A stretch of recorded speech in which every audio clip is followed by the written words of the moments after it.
Microdose, yeah. Microdose. Microdose. Microdose, dose. Microdose. Microdose, dose. Microdose. Microdose, dose. 4, 3. What's good, y'all? Kush Hayes here, coming to you, Microdose 65. That's right, the 65th Microdose in the series.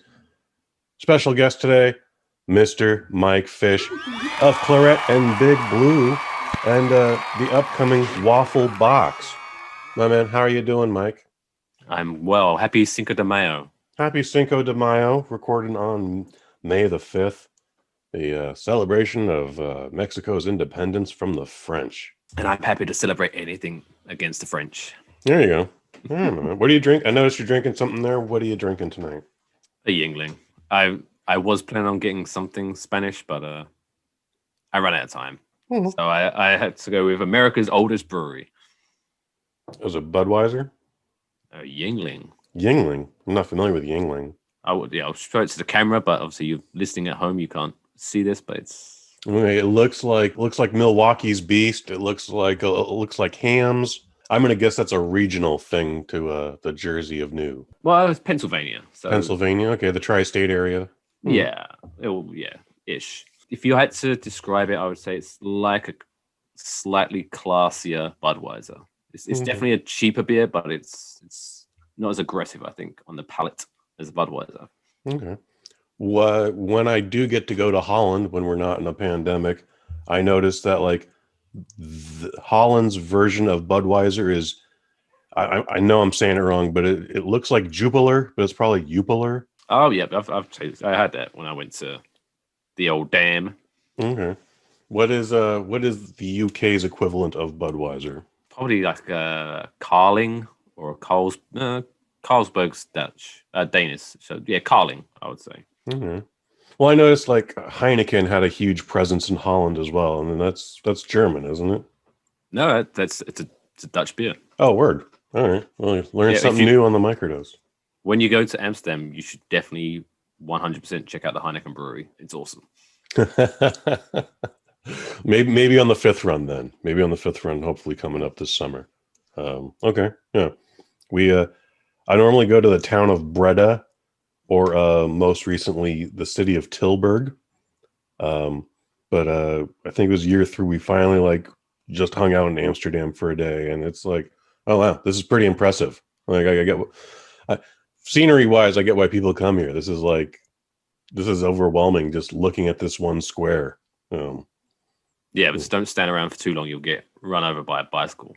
That I too found to be a problem. My first 5 minutes in Breda, literally stepped into a bike lane just as one almost came and smashed into me. There's a lot of them.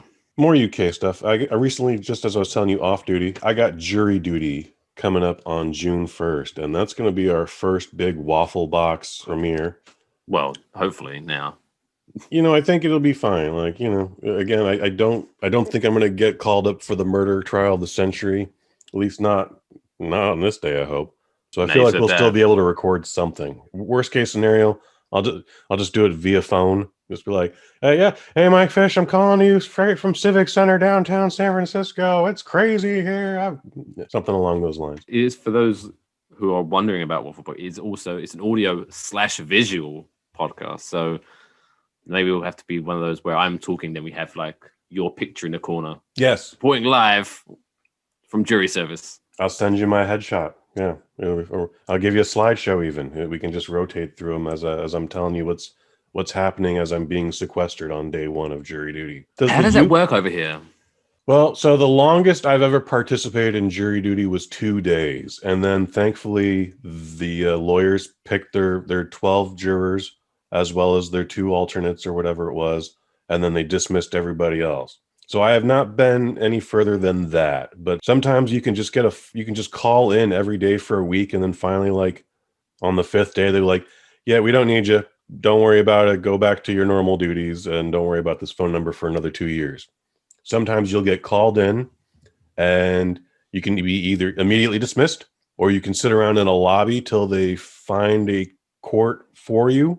And then again, it's the same thing. Like you could be immediately dismissed or so many different variables. But the fact that you keep hearing this propaganda in the background, like this is a privilege.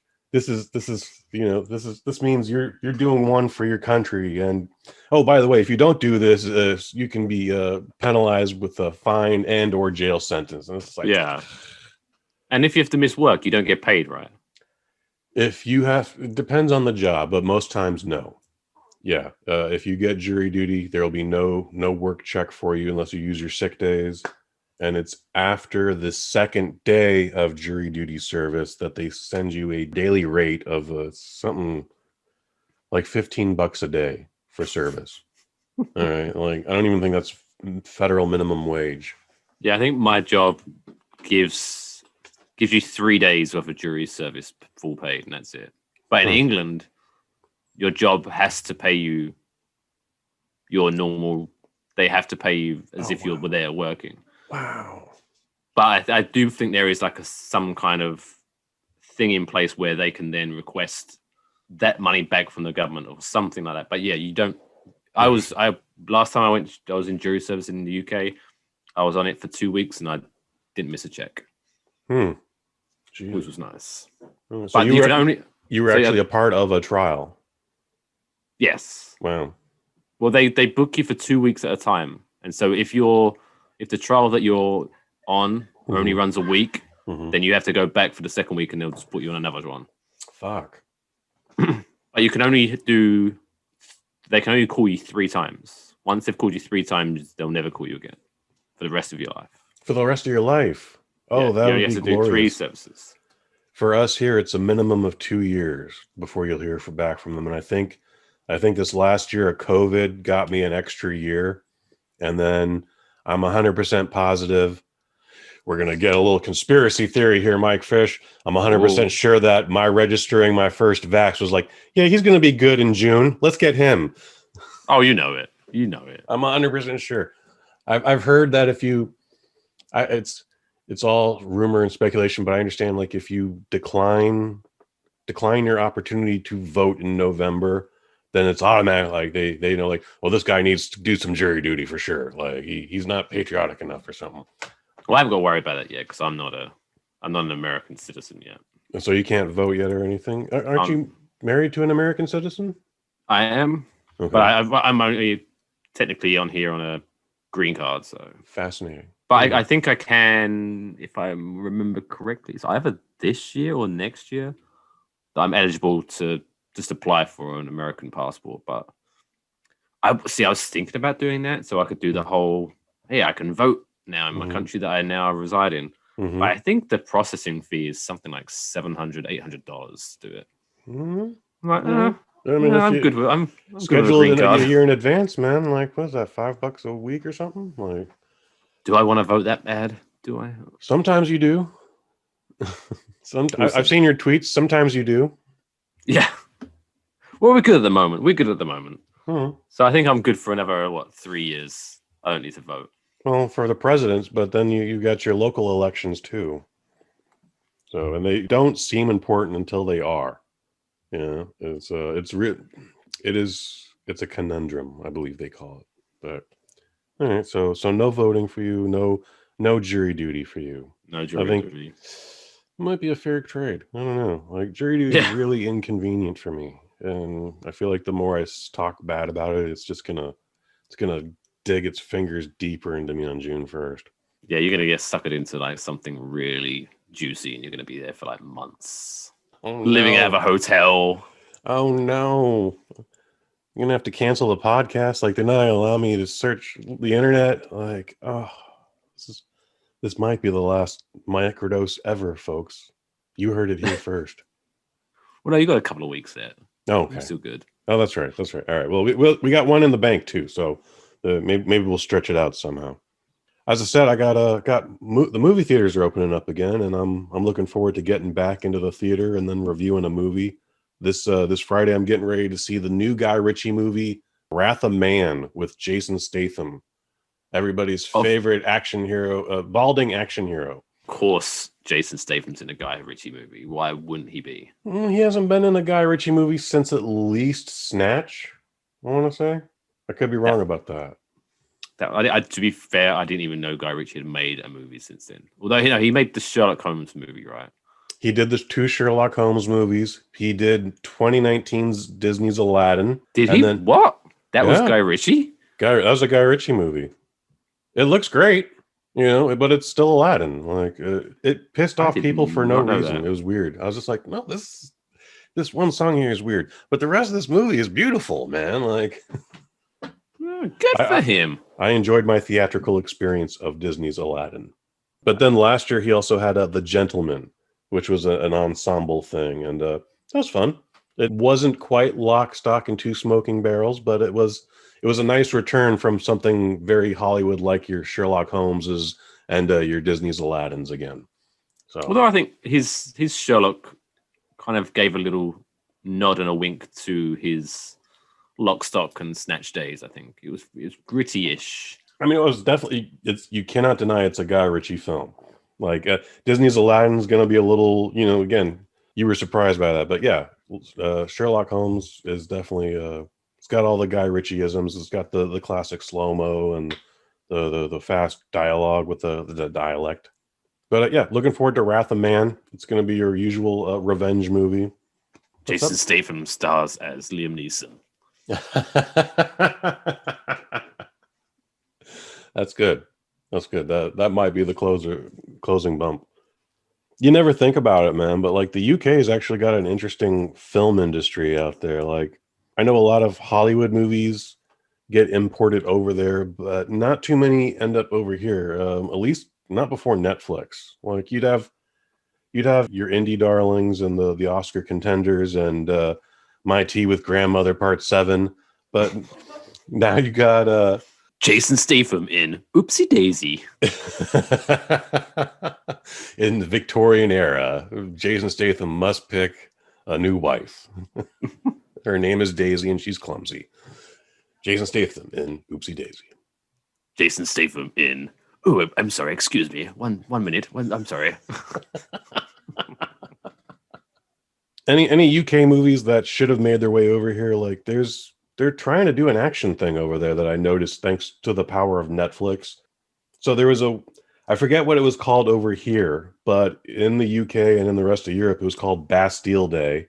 And it was everybody's favorite actor, Idris Elba, and Jon Stark from Game of Thrones, both playing Americans during this weird caper in Paris during the holiday of Bastille. It wasn't bad, but it also felt like I feel like they said like, this is a good movie, this is a good movie, and this was a good movie. Let's take 4 parts from each of those and let's cram them together, and then we'll give Idris Elba a Chicago accent and run with that. And then they just filled 90 minutes. It might have even been 88. In today's modern world, unless it's a very obscure film from 10 years ago, I don't see the need to remake films. Like you can just release the original. Mm-hmm. But I guess there was a difference between what was the Kevin Hart movie with the guy from The Upside. Breaking Bad. Mm-hmm. The Upside. I saw that. That was a very cute movie. I also heard it was a remake of a French movie. It's a French movie, yeah. So I could understand at least that because that was filmed in the language of France. So let's make an American version. But if it's an English movie, why need to remake it another English movie? But I will say, Idris Elba does do a fantastic American accent. When is he bad in anything? Like he's made some bad movies, but he's not bad in them. No, did you see that Netflix show he did about the DJ? No. Was it a documentary? No, it's like he plays a DJ. Okay. It's terrible. That's his backstory. Is like he used to be a pirate DJ out in the UK and just kind of crawled his way up to the top from there. But he's that man's lived like 4 or 5 different lives, and I think he's barely 50. But he looks 25. Indeed. You remember Wade Barrett from WWE, Bad News Barrett? I've got some bad news for you. That's the fella. I forget what his real name is now, but he's actually Stuart Bennett. Stu Bennett has a series of action movies out of the UK where it's like, we're going to take the Dirty Dozen and we're going to do this other thing and a little bit of Taken and then it's just the UK, so throw some heroin in it, and now Stu Bennett is the ultimate badass. Nothing hurts him. Like, knife wounds only make him stronger. Okay, like he says all the coolest words. He makes Kevin Nash blush. Okay, like, but they made 2 of those movies, and the second one had Vinnie Jones in it for no reason. Oh, Vinnie Jones. There's a lot of weird edits to it, but it was just like, wow, they're trying to make this Stu Bennett guy an action name. I mentioned on the Waffle Box, Fist of the North Star with Gary Daniels. Gary Daniels is the bad guy in the first movie of this 2-picture series, and he doesn't have nice things to say about Mr. Barrett. What, in the movie or in real life? In real life, because they worked on the movie together. Like, he didn't name specifics, but he's just like, yeah, that guy's a wrestler. He hurted me. He might have hurt him. I don't know. Or maybe he was just very bad as acting. So he's like, yep, he should stick to wrestling. I saw a movie called Blinded by the Light in the summer of 2019. It's about a Pakistani kid living in the UK themed edition today. And he comes across a Bruce Springsteen tape and loses his mind. And now he becomes part of the cult of Bruce Springsteen, to the point where, like, you know, he ends up going to New Jersey. It's a true story. It's set in the 80s when Bruce is, I think, just past his peak. Like, he's always a name, and in New Jersey, like, you can't say anything bad about him or you'll get jumped. Right. Like, don't even front. But this movie's all about this kid's experience, you know, and trying to get into college and all that. At one point, there are skinheads involved, and there's a white pride rally or something happening like 1 block away from the church where his sister's supposed to get married. And while he's off trying to get this big Bruce Springsteen ticket for a concert like 3 months down the line, instead of dad just being calm about everything and just letting these 40 assholes just do their little march and get out of the way, like, he panics and then just like tries to confront one of them. And of course they headbutt him, and then, like, it gets really bad. But I was just like, just stay in the car, old man. Just stay in the car. Like, the people at the church know you're coming. They see you from across the street, man. They see what's going on here. They're going to give you the extra 15 minutes. I promise you. Just stay in the car. And no, just this poor old man just gets kicked while he's down, and it's a really sad scene. But Blinded by the Light is it's a very cute movie. I love how you just vividly explained this old man getting beaten up, and then it's a cute movie. It's a cute movie. It's adorable. It's got some messages in it. You know, everyone love everyone. Everybody love everybody. Will Ferrell. Semi-pro. Mm-hmm. Great movie. Yeah, that was a great movie. Did you see the Eurovision movie this year? I did. I thought it was very good. Yeah, I enjoyed it. I found it was just like any other Will Ferrell competition movie. So, you know, he does some wacky hijinks. He falls off a ladder. He gets into some physical stunts. We finally get to the big climax, and he just ends up botching it so that they don't win, but they do win the hearts of the audience every time. Yeah, he's done that 5 times now. Although in Blaze of Glory, it was Blades of Glory. It's also they won that though. He won in that one. Did he win in that one? Yeah, are you sure? I could have swore the incestuous couple won. No, they got bronze. They got the bronze. Okay. Silver or bronze. All right. Well, now I have to change my whole written review. This is terrible. Now I'm a hack fraud. Mike, you exposed a hack fraud. Good for you. Hey, that's why we make a good team. You got to keep me honest. I appreciate it. But I remember watching that Eurovision movie, and my wife was just like, "Is that seriously what the Eurovision Song Contest is like?" And I was like, "Yep, that's pretty accurate, actually." I didn't know it was a real thing. I found it very interesting just on that aspect. There were times where the camera would just focus on what to me looked like a random individual, and I'd be like, "I bet that's someone involved in the contest." And then, sure enough, it would be. Did you see the Academy Awards this year? The song at the end got nominated for best song. I heard that. I watched maybe the first hour of the Oscars. Well, they did all the musical numbers in the pre-show, which I found interesting this year. For what it was interesting. They went to Husavik, and they got about a dozen third graders to freeze their butts off at 11 p.m. local time, And then the woman herself just sang, and it was fine. You know, it was very nice background. They did a drone where they came in. You know, Love a nothing good drone spectacular shot. though. Oh, I love the drones. Gotta love a drone.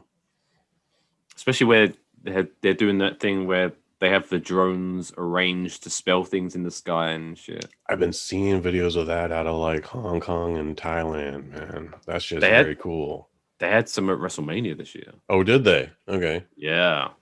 So Okay. when certain wrestlers were making their entrance, they had a drone display in the background spelling out something or maybe showing their symbol or something. It was pretty cool. That sounds very cool. Okay. Yeah. How was the WrestleMania this year? I sat it out again. It was WrestleMania. It was okay. Only okay? Yeah, I usually have a pretty good time at WrestleMania, even when I'm not fully caught up on the product. yeah, it was a good show, but I think maybe it didn't have that. I guess maybe because of the whole pandemic. Because normally WrestleMania, they always bring back someone or something to have like at least one. Like, oh my god, this guy is coming back, like The Rock or Goldberg or Brock Lesnar or something like that. Whereas this year, I guess because of the pandemic, they pretty much just stuck to their central crew, and so it just didn't have that maybe that je ne sais quoi, as the French say. No, it was a good show. It wasn't a bad show, but it was just it just didn't like. I'm not going to be in a hurry to like rewatch it or anything like that. But what was kind of funny, what was really funny is that because they were in, where were they? Tampa. And so obviously they had very bad weather that weekend. Oh. And they were at Raymond James Stadium, which is open air. And so it was kind of funny where they were whole building this thing up where this is the first WWE show with fans back.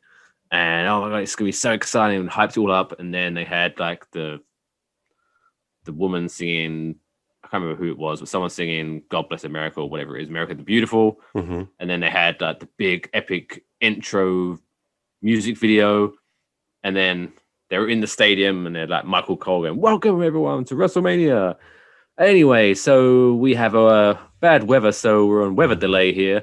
And then they had to just fill 50 minutes of time until the rain cleared before they could start the actual show. So they just show old matches or whatever from the week before, or no, they just kept cutting to like backstage, and so like some of the wrestlers would have to do like off the cuff interviews, and then it was. See, that sounds awkward.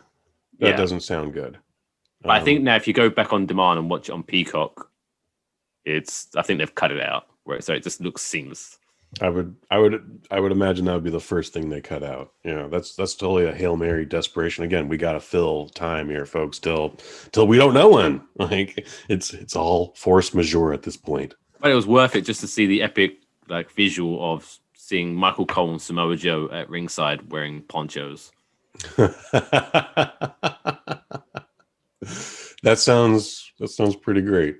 And then some poor woman making her like epic WrestleMania entrance, she slipped over on the ramp and fell on her ass. Oh no. It was that sounds embarrassing. I remember when Ultimo Dragon tripped on his cape at WrestleMania 20. Like they cut it out of everything.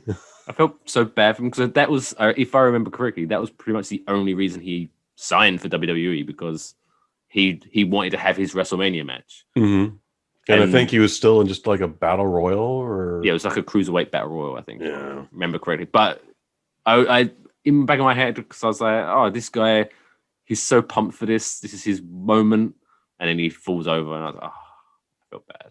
It wasn't a good look. Do you think WrestleMania needs to be 2 days now? Because the last one I did see, which was the year before the pandemic, it was 8 hours long. It was 7 or 8 hours long, and I was like, my ass hurts, and my liver hurts, and my kidney's full. Like, we don't need this much, man. You know, I mean, loved it. You could argue that they could just make one night less, but I mean, just keep it to 4 hours. That was the beauty of things before the WWE network, when they literally had to like, the satellite's only going to be in position for this window, and we don't kill it by then. That's it. Like. And sure, some things got dropped. Now they can just keep going until they're bored. Yeah. So, Which isn't good. You want to leave them always wanting more.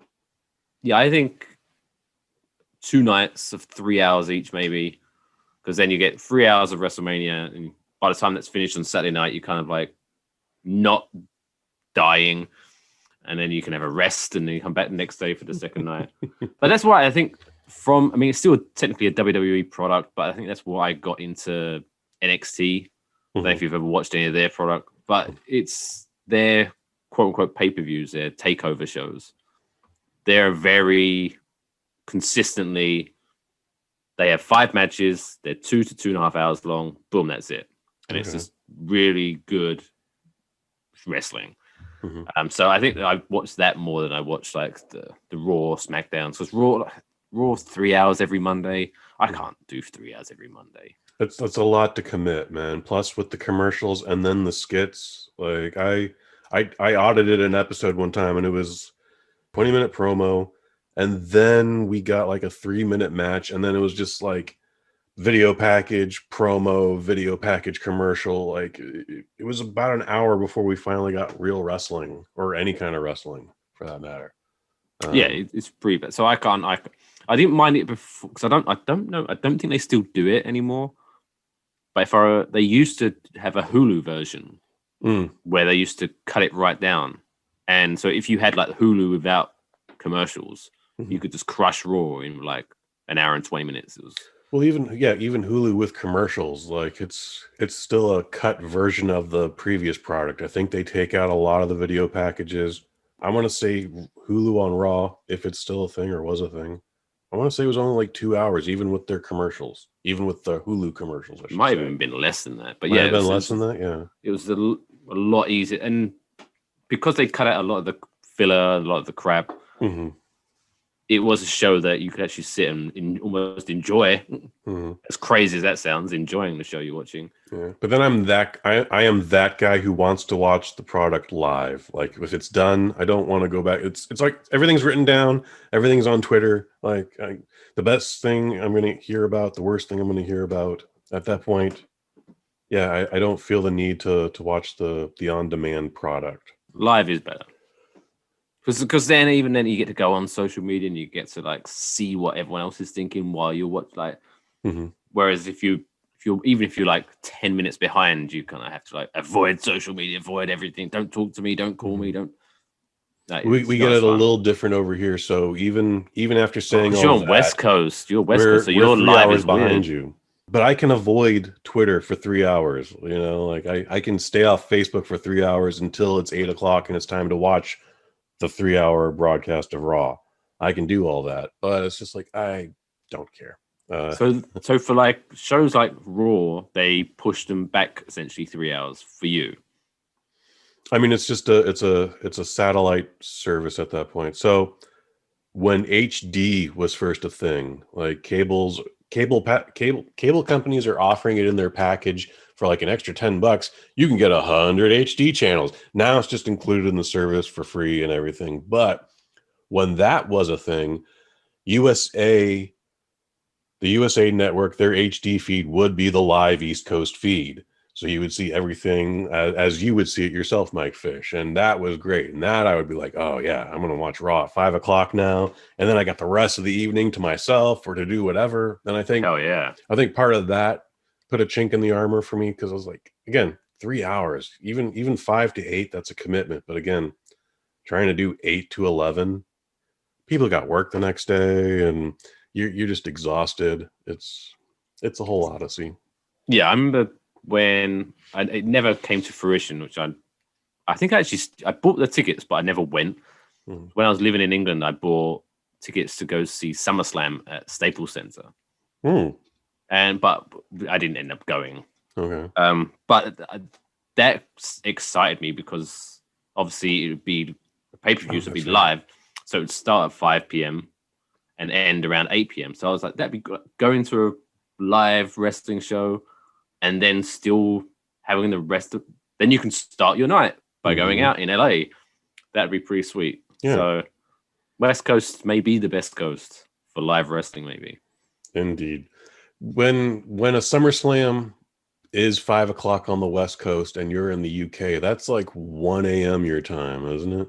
Yeah, pay-per-view start at 1 a.m. Jesus Christ. See, like I can do that for like the one Wrestle Kingdom a year. Like that's a special, that feels like a special thing. I'm only going to do that one time for the year. But to do that a minimum of what, every 3 weeks, once a month, like no thank you. Yeah, it wasn't so bad. When I was at school, like you could, so I would always like sneak back downstairs Oh wow. at 1 a.m. when I was like 13, 14, Mhm. put on Sky Sports and watch wrestling until 4 a.m. Mhm. and then struggle to wake back up. Because then as soon as the show ends, you can't just close your eyes and go straight to sleep. I'm Mhm. pumped. It's Mhm. been oh my God. And so I'd end up falling asleep like around 5 a.m. Mhm. And then my alarm would go off for school at like 7 a.m. And then you could just see around the school, like you could just point them out. He watched the show last night. He watched wrestling. Where you could, like, everyone was like, zombies. You guys would like to talk about how awesome the event was, but you're only operating on 2 hours of sleep.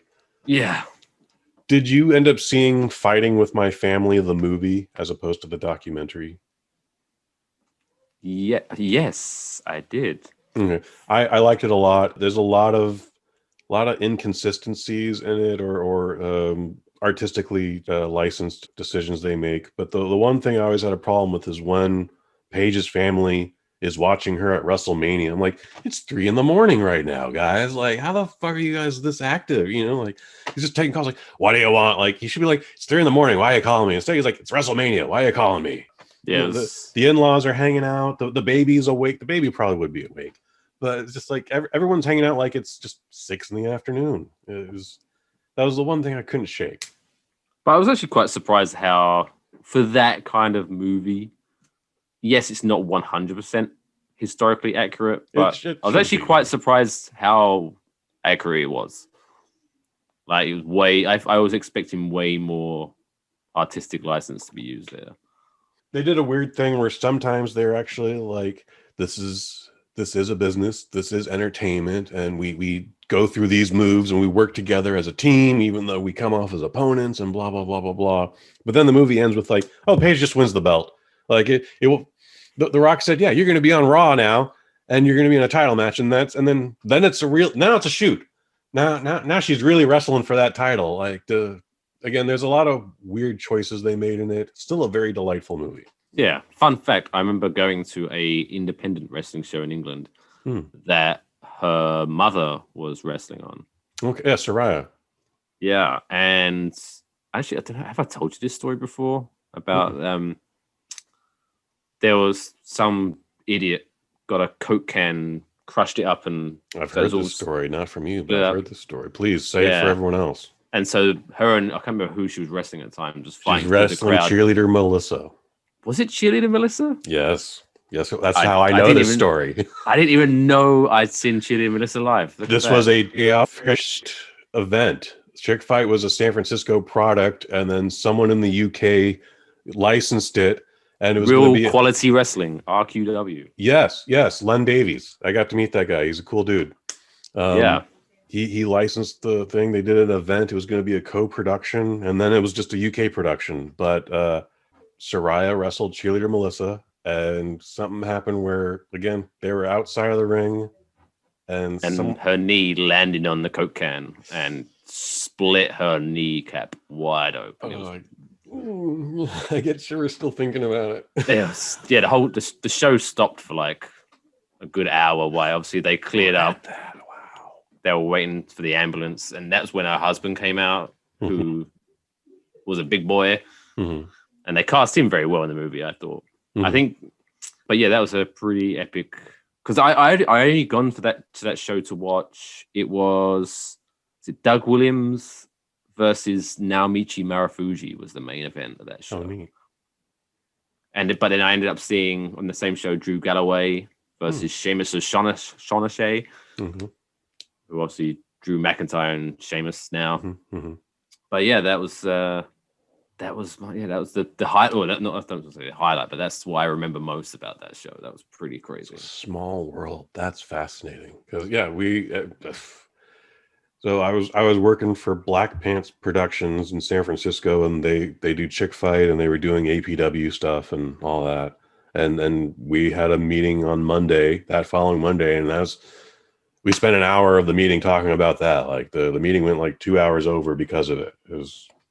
That was a big deal. If you ever see footage of that match, you'll probably see me because I was front row. Oh, okay. I want to say I've seen it. I want to say I saw the footage, but that shit was so long ago. Oh. Yeah, it was very long ago. I did not have a beard at that point. That would have been amazing if you did, though. It would have been. But no, I was freshly clean shaven, I believe, if I remember correctly. Mm-hmm. But man, where can people find Claret and Big Blue, and when can they find it?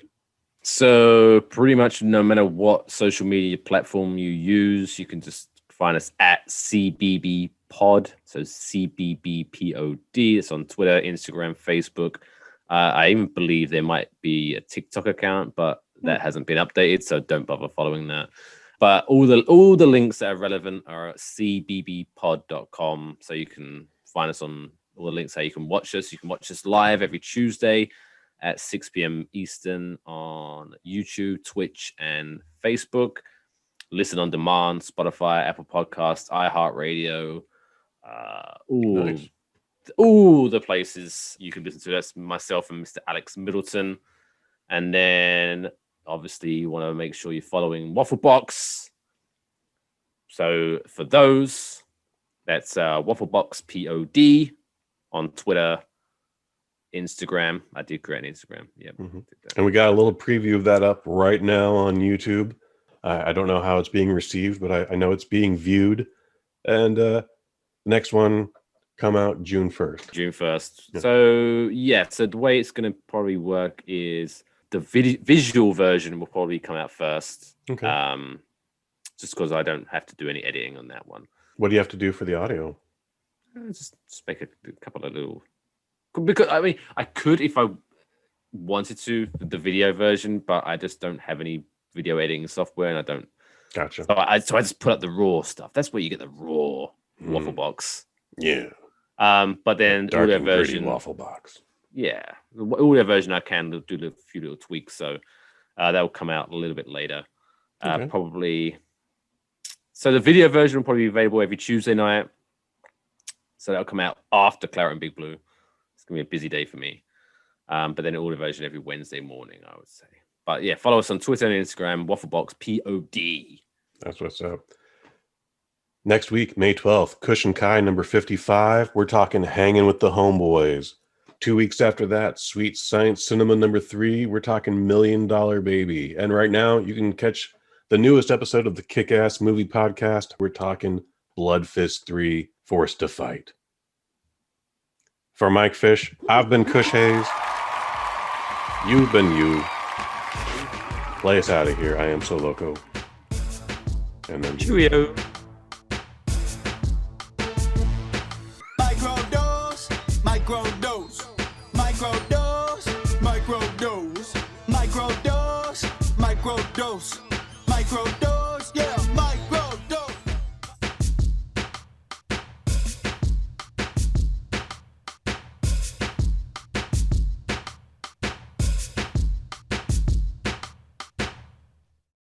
From the BosNet family. Jason Statham stars as Liam Neeson.